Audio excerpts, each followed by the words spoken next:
Hello, I'm Ava, and welcome to On the Kive. And Kive simply means to be on alert.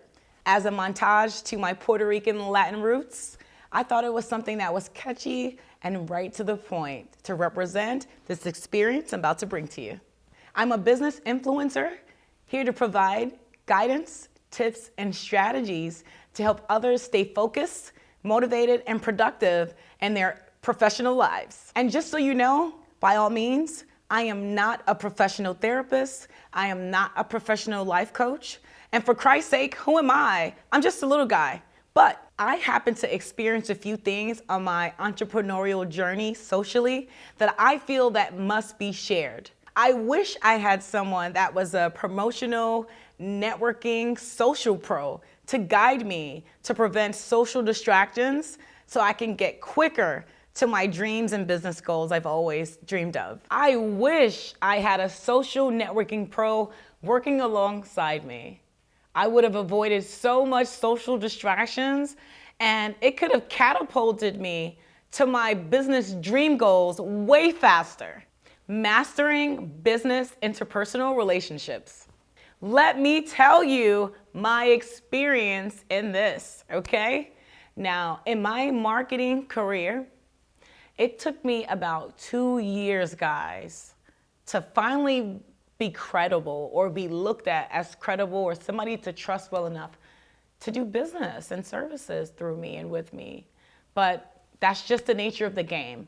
And I gotta say, if you're getting into starting a business or wanting to be an entrepreneur, you must have tough skin.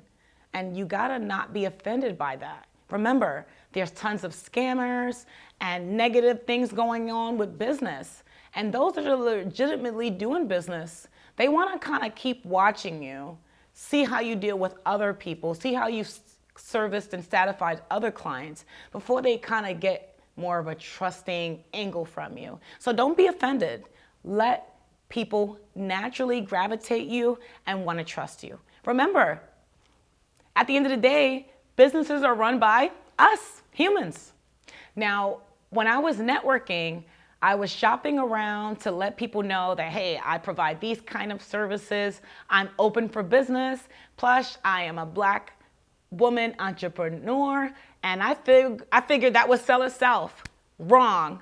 Those are absolute great fundamentals, but drive, confidence, the ability to have tough skin is also what you need. So I met someone socially, and they I realized, fluffed themselves. They were like, yeah, I'm a venue owner. I got to bring you to my place. I see that you provide models. I'm going to need that. Let's meet. So after a couple weeks, we went to the venue. And when we got there, that's what I learned. He wasn't the owner. He was the gatekeeper, okay? And I don't know what's wrong with people. Why you gotta be lying? Why y'all be lying? Like, what's wrong? I'm one of those people, I don't mind what level I'm at. If I'm broke, I don't mind saying I'm broke or staying quiet until I'm up. Why you gotta sit there and fluff and lie? And people, I don't like having that burnt feeling. People do it. In any event, he was one of them. So I get to the venue. I finally realize it's an owner. We're just gonna call him my client, the client, all right? So I meet the client there, the person who's really the owner of the venue space. And the way the guy that brought me there is talking, he's like the guy's gopher or AKA do-boy for the venue. I didn't make it a big thing. I quickly noticed what happened with the two. I put on my best, appearance and foot forward. I'm ready to let them know about me. So I sat down with the gentleman, and he kind of was a little standoffish, but he wanted to hear me out. I let him know what I was doing and what I was here to do. I understood he also provides models and did casting. So I just wanted him to know that, look, I'm not here to take over the borough or the state. I'm here to assist you. So in my mind, I'm thinking if he's overwhelmed with contracts, I can help leverage it out just by being available to help him staff. I thought that was a win-win. In my industry, it happens a lot.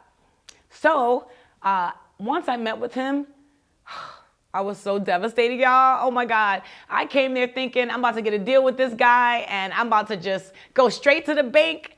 I was so delusional. I'm thinking my life is gonna change, but that's not what happened. So side note, food for thought, whenever you're gonna meet with someone to discuss a possible future business arrangement, don't be super excited. Don't walk into it like you got this. Be confident to know that you can tackle this, that you can get this done, but don't be overly excited where you're thinking, oh yeah, the money is in the bag. Because the moment reality hits you and that's not the case, after that meeting, you're gonna be so devastated. So be sure to have some tough skin. Walk into it not expecting anything. So in any event, meeting with the guy, he let me know, well, look, you're doing the same thing as me. It's gonna be a conflict of interest. So we're not gonna need you right now.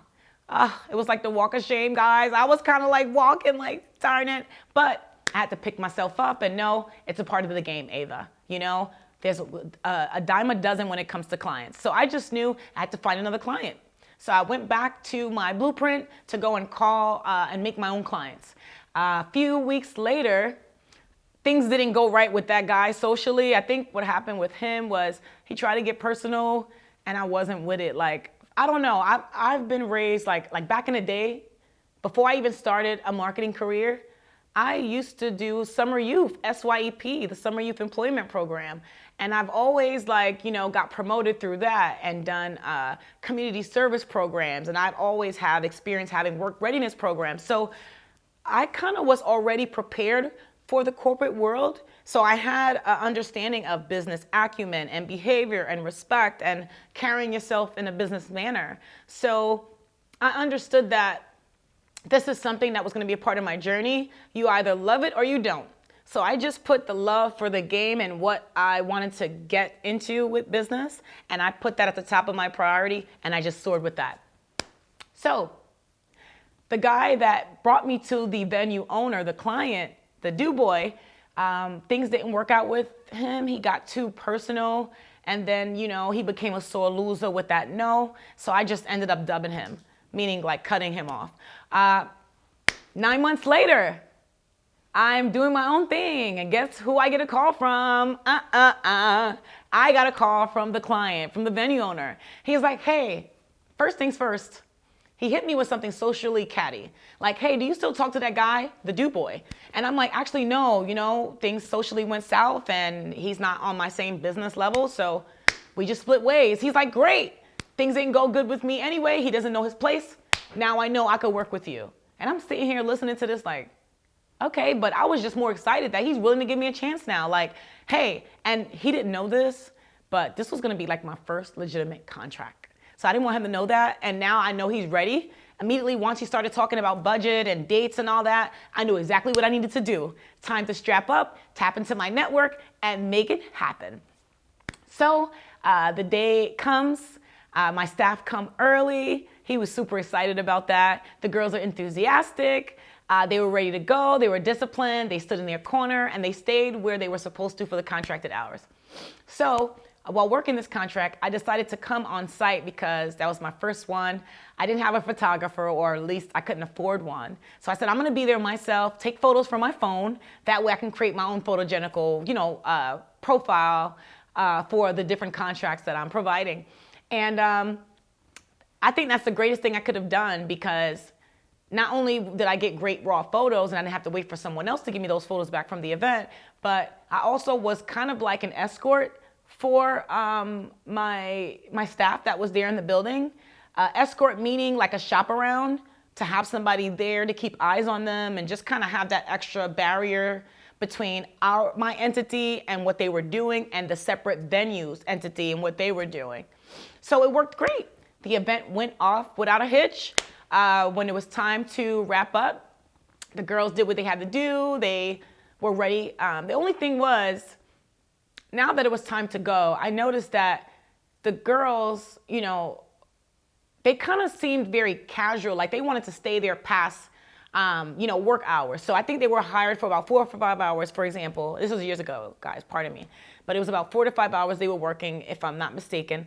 And while there, when we first got there, I kind of gave them my own disclaimer, like, hey guys, just so you know, while you're contracted here, I'm gonna be your shop around, and I'm gonna be your eyes for you. If you need anything, I'm here, and I'm also gonna be, I'm gonna be batting for you. I'm also here to have your back. So I let them know, once the job hours are concluded, you must leave the building. If you get invited by the owner, the client, the venue owner to stay and enjoy festivities after the fact, Just so you know, you would be at your own risk. I wouldn't be here anymore because I'm leaving when the contracted hours are done. So it's up to you. The ladies understood that. And for some reason, the ladies decided to stay, both of them. They let me know, okay, they worked me out the door. I left. I said goodbye to my client. My client was like, okay, great, I'll pay you in the morning. And I headed home. I'm thinking everything is good to go. Great. Staff, I put them back into circulation for other products and services and brands for them to service later. And I just got back to the day-to-day flow. I would say about 2 days later, I get a call from the client, from the venue owner. He also wanted me to do 2 more contracts for him. And I was happy because I'm like, yeah, I killed that. I did good. I'm get a pat on my back. He loved my services. Let's do this again. Happy client, happy life. That's my motto. We both can be happy. Let's rock out and do this again tomorrow. So at this time, he wanted liquor samplers, like models to give out samples of fine liquor, as well as sell the bottles while at the liquor shop. So I had the ladies come on out to segmented days. They rocked out. Client made payment. My staff, I paid them. We were good to go. So the next thing you know, I would say month 2 comes in, and now I'm comfortable with this client. I'm like, okay, great. I'm gonna have my schedule open so that way whenever he needs someone, he can just, come on in and I'll be available for him. I'm gonna put him as a priority for clients. So 2 months later comes and he shocks me. I felt like he kind of downgraded me. He offered me a position to work for him, like to be a project manager. And it was simply like an hourly cheap job to just open. And don't get me wrong, let me not say this. I have 12 years experience working with promotional marketing companies, staffing agencies for over 12 years in 38 states of the US. I've been there and I've done that.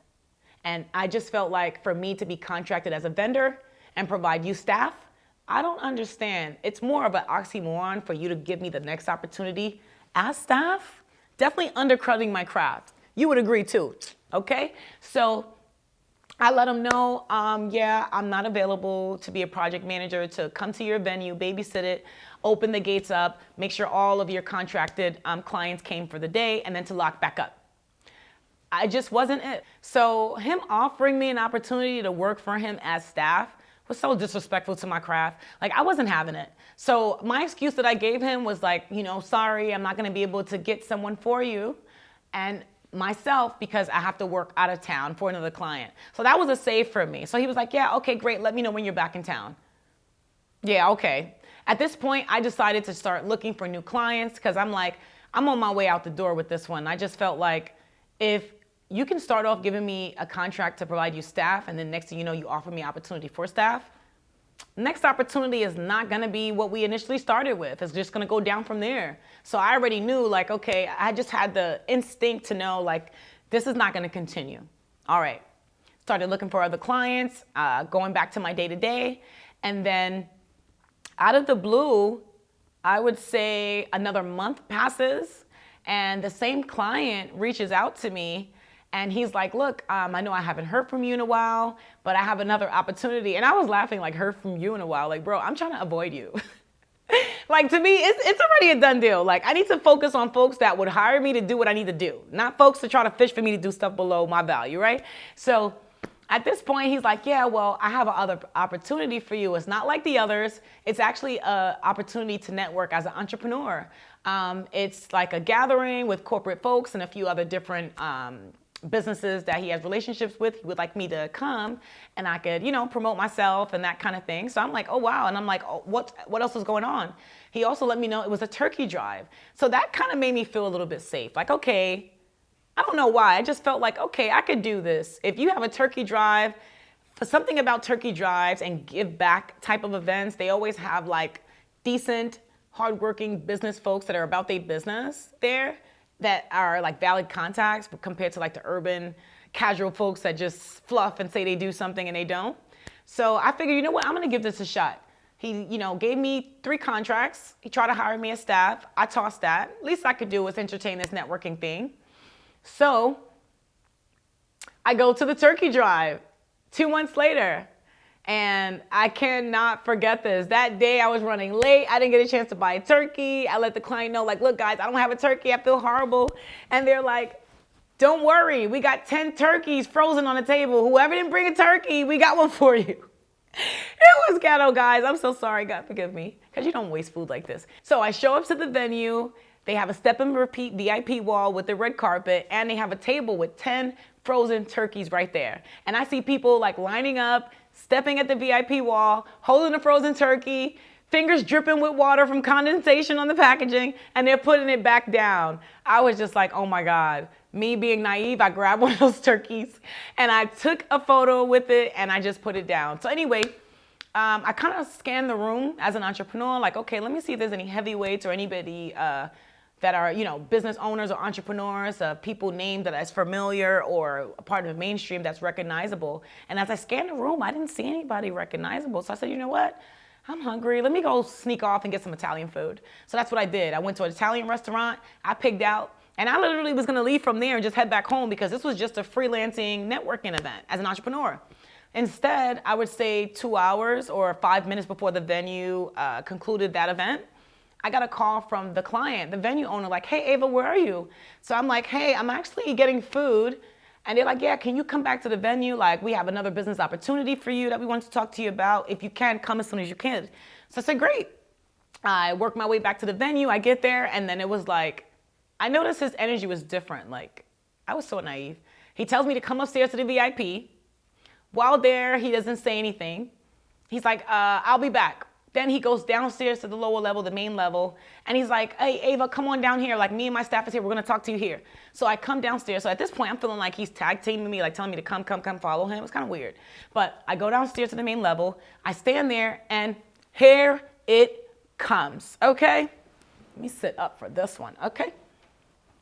Here it comes, okay? So while there, I'm all innocent and naive and pure, like, hey guys, what do you need? I'm ready, I'm here to help. He's like, yeah, Ava, just so you know, like, I got a crush on you. We have a crush on you. And he's pointing to his 2 staff that actually helps him bring the events to life at his venue. And the 2 ladies are standing there like, yeah. I was so freaked out. Like, honestly, it felt like the movie Get Out. Like, when everybody's in on something and you have no idea what's going on. Or you're just getting started. Just putting bags in the car, man. Would anyone like tea? No, I'm good. We leaving, actually. Really? Why? Something wrong? Rose? His dog got really sick, so he has to be at the vet first thing in the morning. Oh, Yeah. oh, how terrible. Rose, the keys. Looking. That's what it felt like. It was creepy in that sense. And I think that's what happens as humans. Anything that scares us, anything that takes us to the unknown or makes us think of the unknown, that's where the fear comes from. And that's essentially what I was thinking. He continues to tell me, Ava, I think you're so gorgeous. We love what you're doing. And we want to invite you to have an orgy with us. What? I wasn't having it. I was actually freaked out. I was nervous. I was shaking. I didn't want him to know that I was nervous. So I'm like, you know what? Since it's late and you're now telling me this, I'm going to call you later. We'll talk about it. I should have never did that because it gives him an idea that there's going to be a continuum of this conversation. And I really didn't want that. Next time, I could have just said it right there and then, my answer. But instead, I just let it linger. I just figured he would forget it. Maybe he was drunk. The next day, we'll continue and do business platonically like we've been doing. The next day comes, and all of a sudden, he calls me. He had the audacity to call me. He's calling me like, hey, yeah, we're going to go out of town. We still want to do this orgy rendezvous with you. We're ready. And we want to know, hey, can you come? Can you meet us? In addition, let's ride, come ride with us. And all you got to do is just contribute. Just give us $50 gas. Oh, my God. I don't know. I don't like to say this, but I hear this a lot from Generation Z, the younger folks, okay? That was ghetto. That was ratchet. That was gross, okay? I was not having it. It was beneath me. And I got a lot of integrity. Like, I got a lot of ego. Like, if we're working together, I'm not going to let you do that to me and you have something on me and God forbid it doesn't work out socially. For life, you're always going to have that on me. Like, it just wasn't it. To all men, women, LGBTQAI folks, let me tell you, if it's not for you, don't do it. If you're there for work, stay on track and work. The moment that they detour and they don't want to work, drop the work right there and leave. It's not worth it. Be yourself. You don't have to do what you don't want to do. He calls me the next day to say, hey, we're ready to head out. Are you still down? Like, we're going to wait for you. And that's when I had to just answer him straight up, like, listen, I understand what you guys are doing. I understand that. I'm not here to judge, but for me, I don't mix business with pleasure. Like, I just don't, you know? And he was kind of bummed, but he was still kind of like trying to sell me, like, well, hey, we're still going to go down there out of town. You're welcome to come with us. So let us know if you change your mind. And to me, I'm like, yeah, no, like, this is what I'm going to stick to. Sorry. So at this point, I just felt like, you know what, let me just block this gentleman on social media. I didn't even want to see any visuals of him and be reminded of the situation, you know? I just refrained from that. And one thing I did forget to do was block him on the personal cell. So I just kind of go about my day, but I kind of went into a mental depression about this, guys. Like, I don't know if you women, men, LGBTQAI community has ever went through this, where you go through a negative experience socially, putting your best foot forward. And even though you did the right thing, you second guess yourself, you know, like, what could have I done to get a different outcome? And honestly, there's nothing I could have done at all. This is just who this gentleman was and his team. And that's just how it was. Lay down or get down, you know, and that's just something I was unwilling to do. So I thought that was the end, guys. But guess what? There's more. There's more, okay? A week goes by. Guess what? I get a message via social media from this client. And because I ignored it, he decided to call me. So he called me and said, hey, I was having a conversation with someone, telling them about your business and the great things you do for me. And I don't know what happened. I tried to show them your business social media account, and it looked like something is wrong with it. But if it's not something wrong with it, then maybe you block me. And if you block me, fuck you. Oh my God. It took me for a loop. Like, I was shocked that this nice, sweet guy just switched it up to something negative and calling me out. It was just absurd. So my response was like, you know what? Thank you for showing me you. That's all I could do. And then I decided to block his personal line. At this point, I'm just like, you know, devastated. I even got into a mental depression, guys. I should have known better, right? What's wrong with me? But all humans do that. I got into a depression. I kind of got into this hiatus mode. I was questioning myself, and I had to kind of pick myself back up. Like, you know, build up my own confidence, that positive juju, like the same energy that brought me into meeting that guy and pitching him my services and actually executing for him. I had to remind myself, okay? I need to go back and tap into that energy and go back out there and do it again with another client. Just be more guarded, have more discipline, and just kind of look out for red flags, you know? So I thought the situation was over. I'm like, okay, great. I blocked him. He's out of my life. I don't have to worry about anything. Guess what, guys? There is more. Yes, there's more. So a year goes by. I no longer even speak to the client. And at this point, I'm in contact with one of the staff. The other girl, I noticed she continuously worked with that client. And I didn't book her again just because there's a lot of social politics involved with that. And I felt like, you know, he met that staff through me, which is, you know, that's how the game is. But the fact that she's still working with him and the experience that I went through, I didn't want to have another opportunity to run into that staff and be forced to kind of go over that situation naturally, because that's how life is sometimes. You may run into a situation, and then that person that been there with you in that previous experience, something may spark a conversation and that may come up naturally. So I just felt like, you know what, let me just refrain from that. Let me just get a new pool of staff and continue to go and grow from there. What happened was, one of the two staff I actually stayed in contact with. The young lady was an entrepreneur, and still is an entrepreneur. And I had another client at the time I was assisting marketing with, and I actually brought her in and had her hired as a social media influencer to collab with her entrepreneurial talent to do a brand creative for my client at the time. And it worked so perfect. She was so happy. It allowed her to get creative and do her own thing in her corner, and she was able to make some bucks. So that was great. She executed beautifully. This is a different client, new day, new year, right? Okay. The next month from this new year, guess freaking what, guys? This staff reached out to me for another reason and for a gig. I believe I was gonna reach out to her for another brand to do a collaboration with her again. She said, you know what, Ava, there's something I've been meaning to talk to you about. And I'm like, okay, shoot. She's like, remember that gig the first time I met you, the body paint gig with the venue? And I'm like, yeah. And now I'm really curious because I had a negative experience with this guy, and that was 3 contracts after he hired me. So I'm like, that was on my first contract. She was like a part of the first group I brought in. So that really, really had me like really on edge to hear more. And she's like, yeah, I remember, I never forget the day you were there. You were kind of our shop around, and you told us after your work hours is done, you're at your own risk if you decide to stay here for the event or what have you. And she was like, Ava, I feel horrible because I stayed there. And she said, first thing first, please forgive me. I said, look, no judgment. I told you, I'm not your mom. I was here to provide you a work opportunity and continue to provide you work opportunities, that's all. But she said, you know what, since you gave me the social media collab, no lie, like once you did that, and that was the first time I met you on the first contract with that guy, I started to realize that you're not with him. I really was curious. Like, what do you mean not with him? She's like, yeah, because I see you're only working with corporate folks and different folks every time, and you're no longer working with him. And I'm like, yeah. So I'm like, tell me what happened. She tells me she stayed the same day, contract 1, being a body paint model. When I told her, you're dismissed, you can go home, she decided to stay there. She also had a shop around with her, a guy that she knew and also was her ride. And they figured, hey, he's a DJ or something of that sort, and they can just network themselves.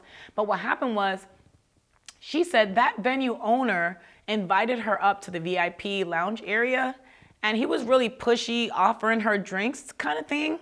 And then the next thing you know, her shop around friend came in, and by chance, he ended up drinking her drink.